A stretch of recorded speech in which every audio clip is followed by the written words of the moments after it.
Hello everyone, welcome to my channel Life Science with Nivedita. So KCET 2023 ಅಲ್ಲಿ ಯಾರೆಲ್ಲ exam ಬರ್ದಿದ್ರಿ ಎಲ್ಲರದ್ದು ಒಂದೇ question ಏನಪ್ಪಾ ಅಂದ್ರೆ ಯಾವಾಗ ನಮ್ದು ರಿಸಲ್ಟ್ ಬರುತ್ತೆ ಅಂತ. ಓಕೆ, ಸೊ ಅದಕ್ಕೆ ಇವಾಗ ಆನ್ಸರ್ ಸಿಕ್ಕಿದೆ.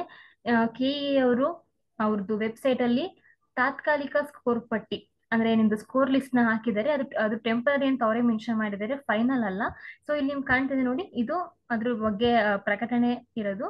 ಅಂಡ್ ಈಗ ಲಿಂಕ್ ಮೇಲೆ ನೀವು ಕ್ಲಿಕ್ ಮಾಡಿದ್ರೆ ನಿಮ್ದು ಸಬ್ಜೆಕ್ಟ್ ಯಾವ ಸಬ್ಜೆಕ್ಟ್ ಇರುತ್ತೆ ಆ ಸಬ್ಜೆಕ್ಟ್ ಮೇಲೆ ನೀವು ಕ್ಲಿಕ್ ಮಾಡಿದ್ರೆ ನಿಮ್ದು ಸ್ಕೋರ್ ಲಿಸ್ಟ್ ಓಪನ್ ಆಗುತ್ತೆ. ನಾನು ಇಲ್ಲಿ ಲೈಫ್ ಸೈನ್ಸ್ ಸಬ್ಜೆಕ್ಟ್ ಮೇಲೆ ಕ್ಲಿಕ್ ಮಾಡ್ತೀನಿ. ಯು ಕ್ಯಾನ್ ಸಿ ಹಿಯರ್, ನೀವು ಇಲ್ಲಿ ನೋಡ್ಬೋದು ಎಲ್ಲಾರ್ದು name, gender, date of birth, ಇದು PG ಡಿಗ್ರಿ ಸ್ಕೋರ್ ಇರುತ್ತೆ.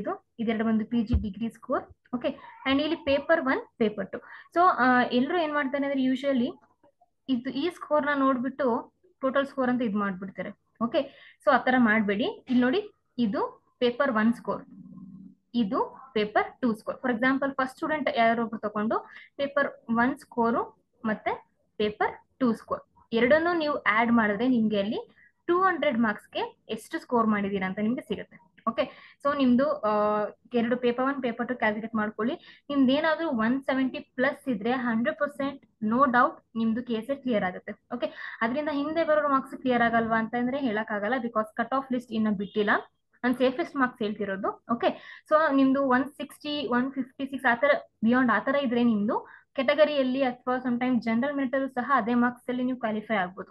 ಓಕೆ, ಸೊ ನಾನು ಹೇಳ್ತಿರೋದು ಯಾರ್ದೆಲ್ಲ 165 ಪ್ಲಸ್ 170 ಪ್ಲಸ್ ಇರುತ್ತಲ್ಲ, ಸೊ ಅವ್ರದೆಲ್ಲ ಕ್ಲಿಯರ್ ಆಗುತ್ತೆ ಅಂತ. ಓಕೆ, ಬಿಕಾಸ್ ಲಾಸ್ಟ್ ಇಯರ್ದು ಕಟ್ ಆಫ್ ಕಂಪೇರ್ ಮಾಡಿ ನಾನು ಹೇಳ್ತಿದ್ದೀನಿ. ಸೊ ಇದು ಒಂದು ಇವತ್ತಿನ ವಿಡಿಯೋ. ಯಾರೆಲ್ಲ ಚೆನ್ನಾಗಿ ಸ್ಕೋರ್ ಮಾಡಿದ್ದೀರಾ ಎಲ್ರಿಗೂ ಆಲ್ ದ ವೆರಿ ಬೆಸ್ಟ್. ಒಳ್ಳೇದಾಗ್ಲಿ. Thank you so much.